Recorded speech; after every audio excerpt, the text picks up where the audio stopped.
मुंह अच्छा। कैसा बना हुआ। अब से पहले तो जब डालता था कि ना सीमा ना सचिन मीणा बोलिए, गुलाम हैदर मत बोलिए, कि मेरी बहन है, कि सचिन मेरा जीजा है, कि मैं उसका साला हूं। अबे हरामखोर, अब तेरा मुंह कैसा बनना है? अब तो ऐसा बनना है हमने उसको ये कर दिया है, उसके बयान हो गए, अबे घंटा बयान हो गए। तू अपने जो तेने मोमिन मलिक साहब के खिलाफ, गुलाम हैदर के खिलाफ जो एप्लीकेशन 156(3) CRPC के तहत डाली थी, तुझे उसका नतीजा पता पड़ गया होगा। उसी के विषय में शाहिद जी मैं आपको कल बहुत बड़ी बात बताऊंगा। मैं आपको आज तक आप भी कह रहे थे और भी बहुत लोग कह रहे थे कि उत्तर प्रदेश पुलिस क्या कर रही है, क्या कर रही है, पर लेकिन मैंने रिपोर्ट देख करके आज मुझे उत्तर प्रदेश पुलिस पर, हमारे प्रदेश के मुख्यमंत्री योगी आदित्यनाथ पर मेरा विश्वास और बढ़ गया। जिस तरीके की रिपोर्ट शासन और प्रशासन द्वारा कोर्ट में दाखिल की गई, बहुत मेहनत की गई है। जो हमारे भारत की जो जांच एजेंसी हैं, उन पर जो सवालात उठा रहे थे, उन सभी के मुंह पर थप्पड़ लगा दिया गया। जो जिस तरीके की रिपोर्ट मैंने आपको बताई है, और कल दिखाऊंगा मैं, पूरे देश को दिखाऊंगा मैं, आपको नहीं भारत को भी दिखाऊंगा और पाकिस्तान को भी दिखाऊंगा, और जो मेरे चाहने वाले सबको दिखाऊंगा मैं। और मैं बता रहा हूं जो मेरे यहाँ मुकदमा है ना, उसमें बहुत बड़ी अपडेट आ गई है। पर मैं अभी आपको शायद जी कल बताऊंगा। मैं बहुत बड़ी अपडेट आई है, कल बताऊंगा मैं। जो ये इसके जो तथा कथित भाई है ना, वो एपी सिंह, वो जो गला फाड़ फाड़ के कह रहे हैं कि मुकदमा लिख गया, और हमारी गृह मंत्रालय में बयान हो रहे हैं, और हमारे चुनाव आयोग में बयान हो रहे हैं। अबे भैया कुछ भी ना हो रहा, बेकार की बात कर रहा है तू। क्यों देश की जनता को गुमराह कर रहा है?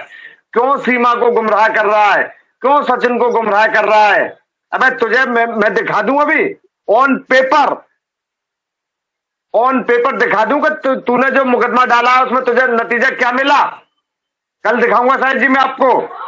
पेपर मैंने कलेक्ट कर लिए हैं, शब्द बाय शब्द आपको सुना दूंगा मैं उसको, पूरी कथा को। कानून के तहत भी सजा मिलेगी और ऊपर वाले के यहाँ सजा मिलेगी। और मैं बता रहा हूं कि जो इसने शब्द कहे ना, मेरी एक्स पारुल, तो वो स्क्रिप्ट एपी सिंह ने ही लिख करके दी होंगी, क्योंकि पारुल एपी सिंह के खिलाफ बोलती होंगी। इसकी भी सजा मिलेगी इनको बहुत जल्द।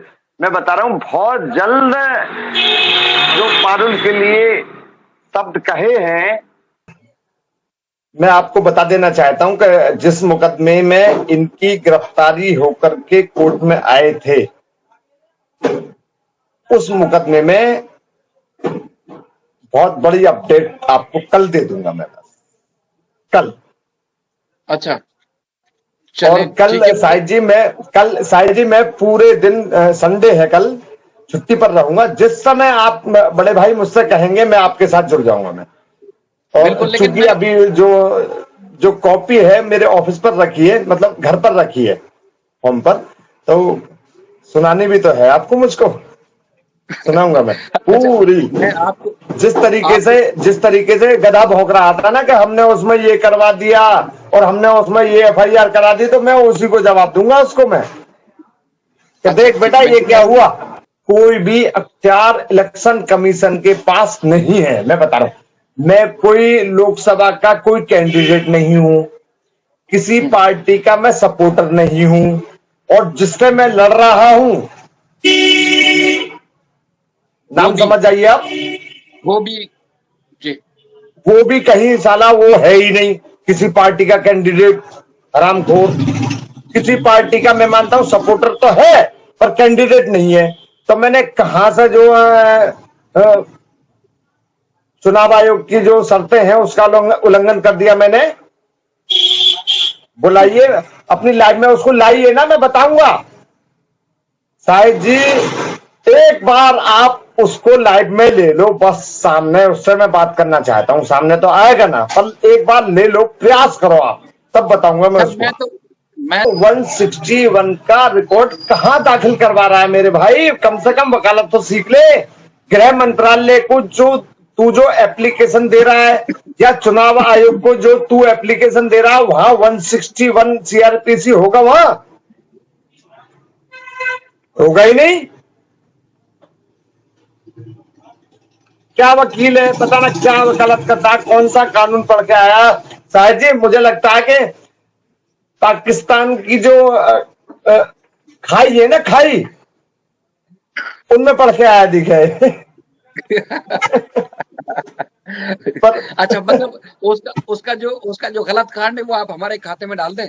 मतलब एपी सिंह साहब की ट्रेनिंग जो की है वो हमने की है, ठीक है? शायद जी बुरा मत मानना, आप बुरा मत मानना, पर ऐसे ऐसे कूड़े को तो दूसरे की तरफ धकेलना ही अच्छा लगता है। तो ये हमारी तो हमारे, मैं बता रहा हूँ, ऊपर चले तो जाए, हमारी ये तो हमें हमारी लगता है कि ये, समंदर में फेंके उसको। अरे नहीं साहिब जी मेरी बात सुनो। चलो आपने कहा क्या आपकी तरफ ना धकेलूं, तो उसके लिए मैं आपसे क्षमा मांगता हूं, पर इसको मैंने आपकी तरफ धकेल दिया, तो आप भी तो दूसरी तरफ धकेल सकते हो। मेरे सामने आता है जिस तरीके की बातें अवध नारायण मेरे लिए कह रहा था, हरामखोर अवध नारायण, तेरा तो साले तेरे माँ बाप ने नाम भी गलत रख दिया। जिस तरीके का तेरा नाम है ना, अवध नारायण, तेरा नाम ही नहीं होना चाहिए। साले तू मेरे सामने आ, तेरा नाम मैं रखूंगा। आज तक लगता है चार कभी उनके, कभी नहीं बजेंगे उनके चार, कभी नहीं। और उनके चार बजेंगे, मैं बता रहा हूं, बजेंगे, चार जरूर बजेंगे। जिस दिन सीमा भारत से पाकिस्तान डिपोर्ट हुई होगी ना, उसी दिन उनके चार बजेंगे। और ये दोनों जो ना है, सचिन का साला एपी सिंह, और मैं बता रहा हूं अवध नारायण भी उसका साला ही मानूंगा मैं। जब एपी सिंह का जूनियर है तो उसका भाई होगा, तो दोनों साले ना बॉर्डर पर खड़े होकर के सीमा बहन जी से कह रहे होंगे कि बहन जी हमें माफ कर देना, हम आपके लिए कुछ नहीं कर पाए, जैसे निर्भया के लिए हम कुछ नहीं कर पाए। ये कहेंगे रामखोर दोनों। सर कभी कभी ये मेरे दिल में ख्याल आता और है। साहिब जी मेरी बात सुनिए साहिब जी, जिस 156(3) सीआरपीसी के तहत जो मुकदमा डाला था ना, तो उसमें पुलिस ने जांच की थी, और जांच में क्या पाया था कि ये यूट्यूबर है और अपनी कमाई कर रहा है, यूट्यूब के माध्यम से अपनी कमाई कर रहा है, इस वजह से ये मुकदमा डाला है सचिन के साले ने, एपी सिंह ने। रिपोर्ट दिखा दूंगा मैं आपको, कल दिखा दूंगा मैं आपको पूरी रिपोर्ट, शब्द दिखाऊंगा नहीं पर सुना दूंगा मैं। और पुलिस, आप जो बार बार पुलिस पे आरोप लगाते हैं ना कि पुलिस कुछ नहीं कर रही, पुलिस कुछ नहीं कर रही, पुलिस बखूबी अपना काम कर रही है। अच्छा, और पुलिस जो अब तक ये, हाँ, जो अब तक जो एपी सिंह जो कह रहा है ना कि सीमा ऐसी ऐसी, पुलिस ने अभी तक की जांच में सीमा को अपराधी माना है, और सचिन और नेत्रपाल को अपराधी को शरण देने वाला व्यक्ति माना है, ना कि गुलाम, ना कि सीमा का पति। मुंह कैसा बना हुआ? अब से पहले तो जब डालता था कि ना सीमा ना सचिन मीणा बोलिए, गुलाम हैदर मत बोलिए, कि मेरी बहन है, कि सचिन मेरा जीजा है, कि मैं उसका साला हूं। अबे हरामखोर, अब तेरा मुंह कैसा बनना है? अब तो ऐसा बनना है हमने उसको ये कर दिया है, उसके बयान हो गए, अबे घंटा बयान हो गए। तू अपने जो तने मोमिन मलिक साहब के खिलाफ, गुलाम हैदर के खिलाफ जो एप्लीकेशन 156(3) सीआरपीसी के तहत डाली थी, तुझे उसका नतीजा पता पड़ गया होगा। उसी के विषय में साहिब जी मैं आपको कल बहुत बड़ी बात बताऊंगा मैं आपको। आज तक आप भी कह रहे थे, और भी बहुत लोग कह रहे थे कि उत्तर प्रदेश पुलिस क्या कर रही है, क्या कर रही है, पर लेकिन मैंने रिपोर्ट देख करके आज मुझे उत्तर प्रदेश पुलिस पर, हमारे प्रदेश के मुख्यमंत्री योगी आदित्यनाथ पर मेरा विश्वास और बढ़ गया। जिस तरीके की रिपोर्ट शासन और प्रशासन द्वारा कोर्ट में दाखिल की गई। बहुत मेहनत की गई है। जो हमारे भारत की जो जांच एजेंसी हैं, उन पर जो सवालात उठा रहे थे, उन सभी के मुंह पर थप्पड़ लगा दिया गया। जो जिस तरीके की रिपोर्ट मैंने आपको बताई है, और कल दिखाऊंगा मैं, पूरे देश को दिखाऊंगा मैं, आपको नहीं, भारत को भी दिखाऊंगा और पाकिस्तान को भी दिखाऊंगा, और जो मेरे चाहने वाले सबको दिखाऊंगा मैं।